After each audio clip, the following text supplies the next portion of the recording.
This video is a follow-up to my original review on this Holmberg play with Lohrei in the corner. And I just want to clarify, I would not forgive a boarding penalty just because someone was holding your stick. That is not how the tough call system works. I just don't think a boarding took place.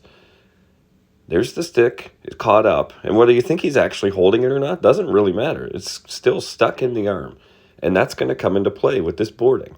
I don't think there's enough force there to cause a problem if Lohrei isn't so off balance because of a self-inflicted situation where he's just tangled up with the stick there. So because he's so off balance, he's got spun around there, then his leg comes around. His legs are practically behind his upper body right now. Like, there's no way he could possibly ever stop himself from going forward at the slightest bit of contact.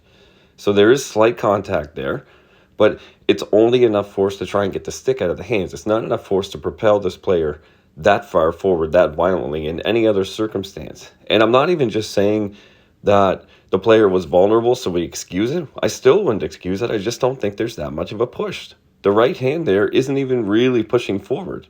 It's just holding the stick, and the stick is caught in the arm, and he's pulled forward because the stick is going forward with Lohrei's body.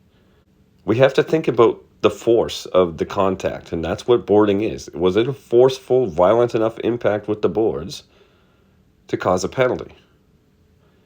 I don't think he pushes really hard. I think he pushes just enough to knock his opponent off balance, who's already vulnerable.